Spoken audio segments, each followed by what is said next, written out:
প্রিয় বন্ধুরা, আজকে চলে আসলাম দুবাই আলকুস ইন্ডাস্ট্রিয়াল এরিয়ার ভিতরে। এটা হচ্ছে আলকুস মল।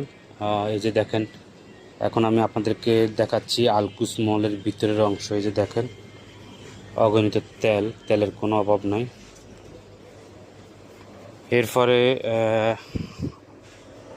এরপরে আমি আপনাদেরকে নিয়ে যাব সবজি মার্কেট, সবজির তরকারি যেখানে পাওয়া যায়। এই যে দেখেন, এটা হচ্ছে তরকারি। এই যে শাক, বিভিন্ন ধরনের শাক পাওয়া যায়। যে দেখেন, সব ফ্রেশ, তাজা, একেবারে তাজা শাক। এই যে দেখেন, এগুলা কি আসলে বিভিন্ন ধরনের শাক আছে এখানে। এরপরে দেখেন এই যে টমেটো, একেবারে ফ্রেশ টমেটো হচ্ছে 60 দিরহাম কেজি। লাল আলু অন্য জায়গাতে আরও বেশি, এখানে কম আছে 3 টাকা। এবং নর্মাল আলু যেটা, সেটার কেজিও 3 টাকা। এখানে আলু আসলে অনেক সস্তা আছে, এখানে দাম একেবারে কম। এরপরে দেখেন পেঁয়াজের কেজি হচ্ছে 3 দিরহাম। পেঁয়াজের কেজি হচ্ছে 3 দিরহাম।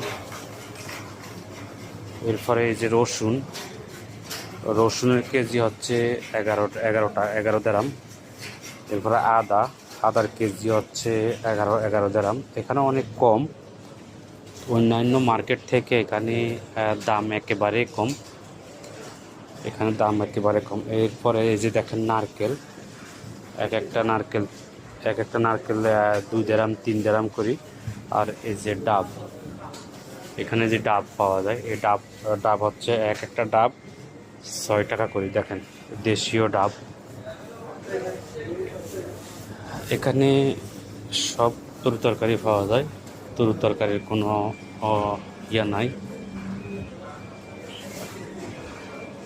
এরপরে কাঁচামরিচ 14 টাকা কেজি। এরপরে বটবডি আছে, আমরা যেটা বলি দেশীয় ভাষা বটবডি হচ্ছে 13 টাকা। এরপরে এই যে ঢেঁড়সের কেজি হচ্ছে 13 টাকা। এবং এগুলো হচ্ছে 12 টাকা। এরপরে বেগুন 9 দিরহাম। বিভিন্ন ধরনের বেগুন আছে, বিভিন্ন দামের, সব ধরনের বেগুন আছে এখানে। তো দেখেন,